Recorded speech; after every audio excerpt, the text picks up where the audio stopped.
Bem-vindos ao Coffee Break desta semana. Eu estou com Kevin Gallagher, é um investigador da nova FCT e um dos fundadores da Privacy LX. É um especialista internacional em privacidade, anonimato e proteção de dados. Vamos analisar o estado atual da proteção da informação, as fragilidades persistentes na aplicação do RGPD e o impacto real da inteligência artificial neste domínio.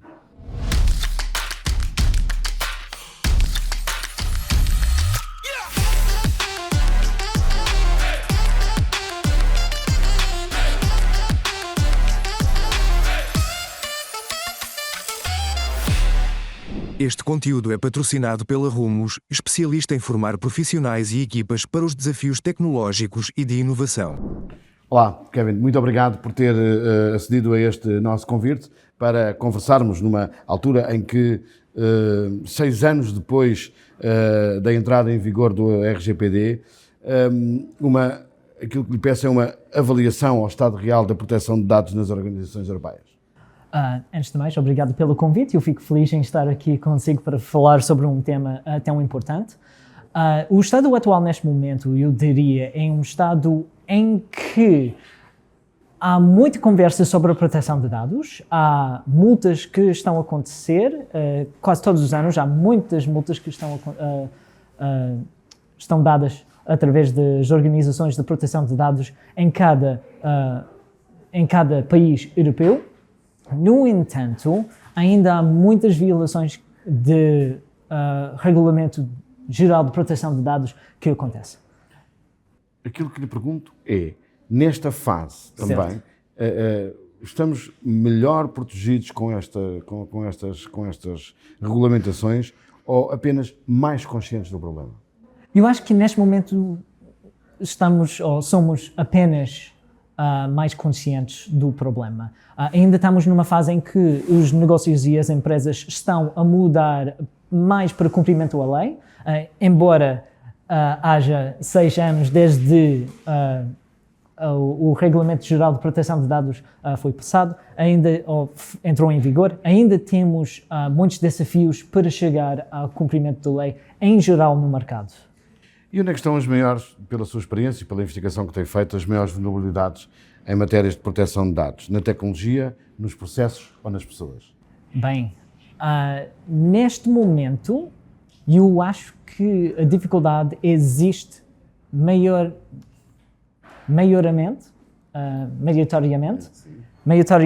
entre os processos e a tecnologia. Estamos cada ano a ficar com processos mais complicados, que envolve tecnologia mais diversificada, para razões legítimas. No entanto, em cada processo, para cada negócio, entram mais parceiros, mais processadores de dados, em que uma empresa tem que transmitir dados para os fundos de negócio.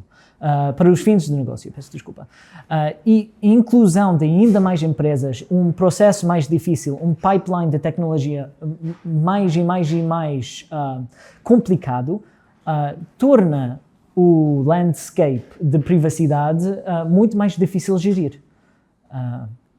Por isso, eu diria que os problemas principalmente ficam nos processos e na tecnologia. Isto não quer dizer que não há uma parte humana. Há sempre. Os humanos sempre enganam-se.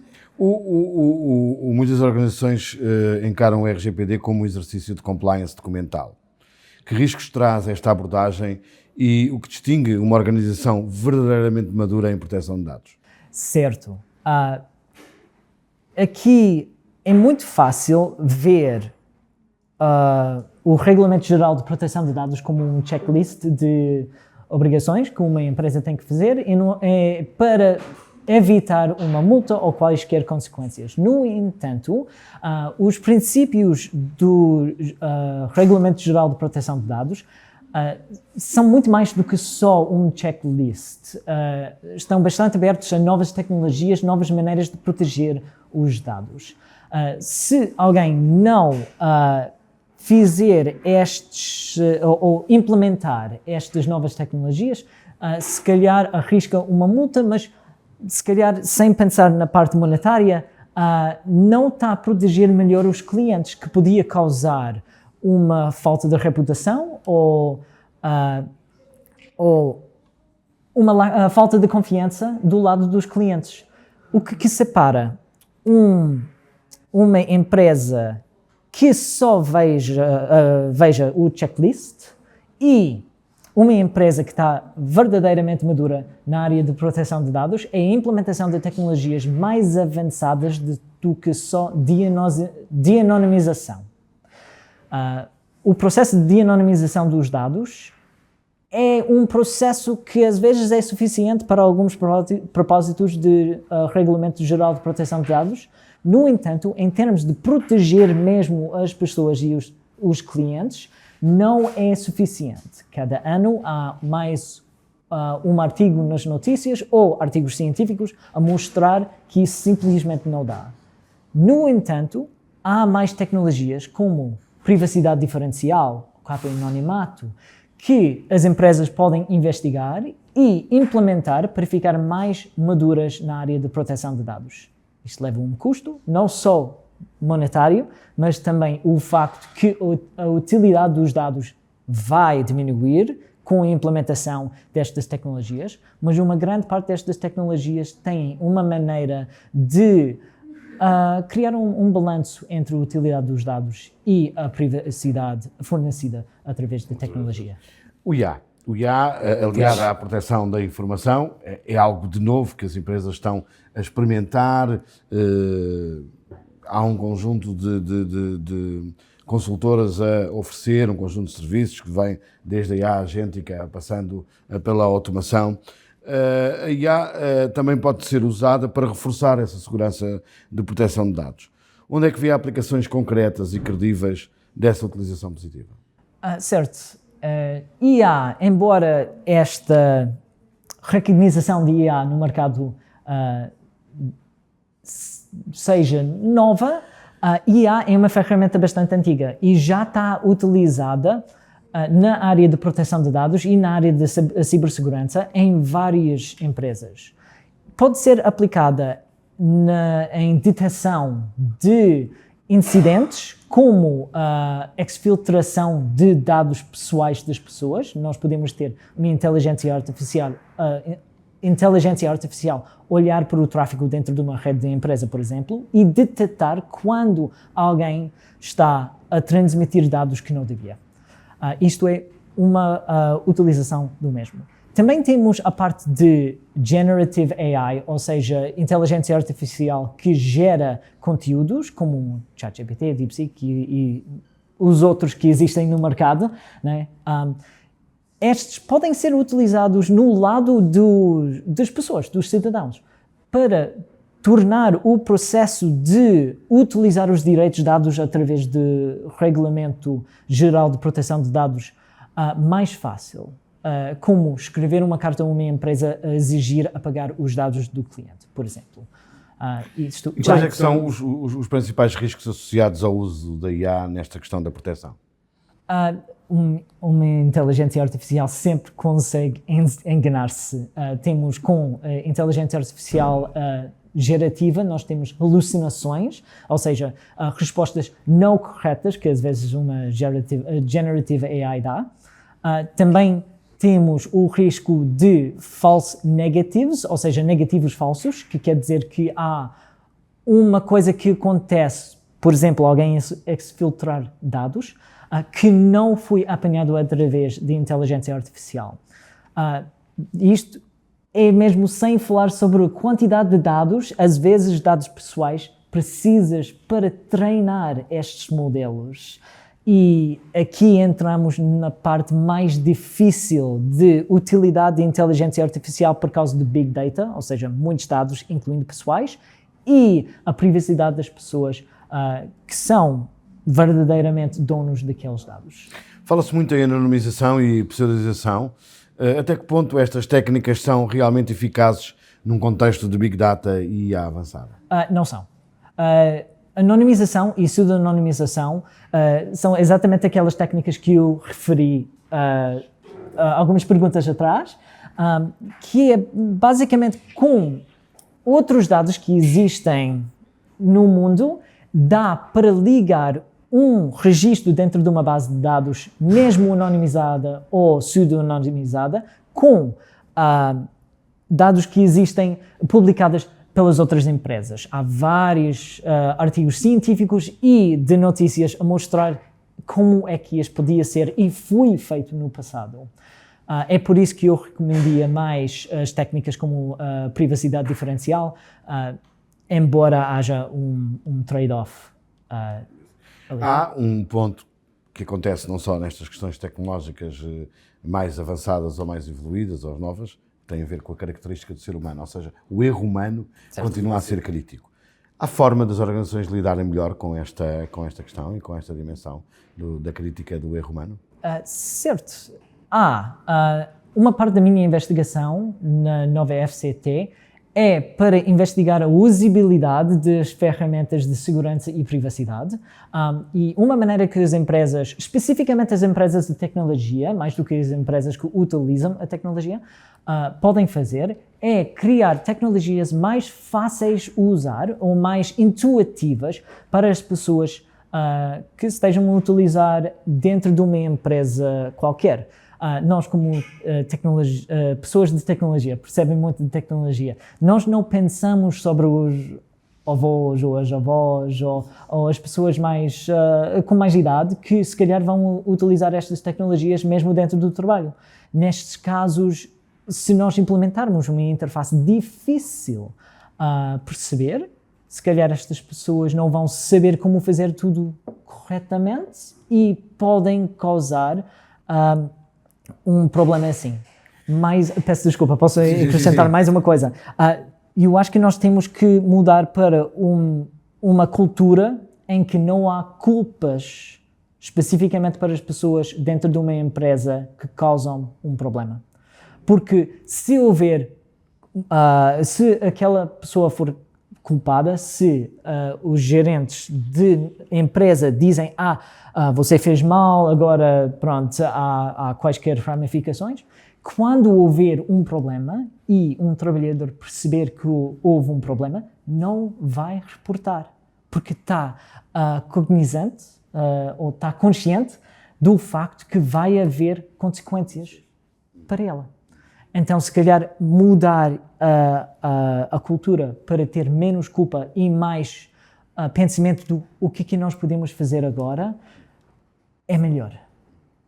Existe sempre uma capacidade superior entre as empresas e o regulador, ou seja, as empresas têm uma maior capacidade sempre que os reguladores, ou tem sido ao longo dos anos nestas áreas tecnológicas. Há forma, como é que se podem corrigir estas assimetrias? Isto é muito difícil. É uma questão política? É uma questão... uma parte é política. Uma outra parte é interdisciplinaridade, que eu vou falar um pouco mais depois disso. Na parte política, isto é a parte mais difícil, com certeza. Porque uma grande parte das empresas internacionais, são isso, internacionais, ou têm lugar nos Estados Unidos, ou se calhar têm ramos aqui na União Europeia, mas nem sempre. Se houver um problema de violação do Regulamento Geral de Proteção de Dados, às vezes a União Europeia não pode fazer nada. Como, por exemplo, houve um caso da Clearview AI, que é uma empresa americana, que claramente violou o Regulamento Geral de Proteção de Dados por fazer scraping de dados de cidadãos da União Europeia. E receberam várias multas de vários países europeus. Até agora não pagaram nenhum cêntimo. E não há nenhum processo em que eles podiam ser culpados por isso. Agora, há uma associação que chama-se NOYB, ou None of Your Business, não é da sua conta em português, não é? Que está a tentar introduzir uma queixa criminal contra as pessoas que podem tomar decisões nesta empresa para forçar as pessoas a pagar a multa. Mas mesmo assim é difícil. Se calhar esta parte política é a parte mais difícil. Sim. Na parte de interdisciplinaridade, nós temos um grande problema, não só aqui em Portugal ou aqui na Europa, mas mundialmente, que cada área fica no seu canto. Um tecnologista não fala com uma pessoa de direito. Os problemas de privacidade são interdisciplinares. Isto quer dizer que as pessoas de direito têm que falar com os tecnologistas e vice-versa. Eu devia falar mais com as pessoas de direito, porque vai haver coisas de direito que eu não percebo. Vai haver coisas de tecnologia que as pessoas de direito não vão perceber. Se nós falarmos, se calhar eu podia explicar a um advogado ou a alguém dentro da Assembleia da República que uma lei que exige alguma coisa tecnológica é simplesmente impossível tecnologicamente. Por outro lado, se calhar alguém pode explicar para mim porque que alguma proteção na área da lei tem que ser aplicado mesmo se não for suficiente ou algo. Se calhar há coisas como retenção de dados ou outras leis que um tecnologista não vai considerar antes de fazer uma tecnologia da privacidade. Então, estas disciplinas têm que interagir mais. Certo. Para si, quais seriam as prioridades que os CIOs deviam ter neste momento, os responsáveis por segurança de informação? Quais são aquelas 3 prioridades absolutas que deveriam tomar? Em primeiro lugar, eu diria parar de olhar ao Regulamento Geral de Proteção de Dados como um checklist de cumprimentos e pensar, em vez disso, pensar no espírito da lei. Isto vai obrigar as empresas a implementarem proteções de dados mais eficazes, bem como parar algumas práticas menos arriscantes, mais arriscantes, peço desculpa, como o que nós chamamos na área de usabilidade Dark Patterns, que é uma interface que convence alguém para clicar em coisas através de truques psicológicos. Então, a pensar nisto como o espírito da lei, em vez de só a letra da lei, seria a primeira prioridade. Segunda prioridade seria investigar bem os parceiros antes de fazer a parceria. Porque se houver um problema com um parceiro que acontecer, a culpa também é sua. Não é? Então, é obrigatório saber os processos dos parceiros antes de assinar qualquer contrato ou transmitir quaisquer dados. É mesmo importante. Uma terceira seria pensar mesmo em quais são os dados precisos. Porque, às vezes, a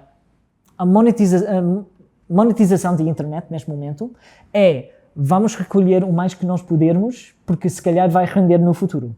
Não é? Através do Regulamento Geral de Proteção de Dados, isto não dá. Há um princípio que chama-se Data Minimization, ou minimização dos dados, que obriga uma empresa a recolher só os dados suficientes para uma tarefa. Neste momento, eu acho que isto provavelmente é o princípio menos definido dentro do Regulamento Geral de Proteção de Dados, o que quer dizer suficiente, por o caso. Não é? E se calhar, se nós olharmos com um olho mais conservador aos dados que nós estamos a recolher e cortarmos os dados não realmente precisos para as nossas tarefas, isso podia melhorar a privacidade para todos os cidadãos europeus. Kevin, muito obrigado por ter estado connosco a conversar. Obrigado. Havemos de conversar mais vezes sobre estes e outros assuntos para acompanharmos estas matérias que são importantíssimas para as empresas. A privacidade das pessoas é, acima de tudo, do meu ponto de vista, respeitar. E eu acho que é um pouco isso que falta nas empresas portuguesas ou em algumas empresas portuguesas. Vender não é tudo. Respeitar o nosso cliente e a sua privacidade está acima de qualquer ação de marketing que possamos fazer. Nós, até para a semana.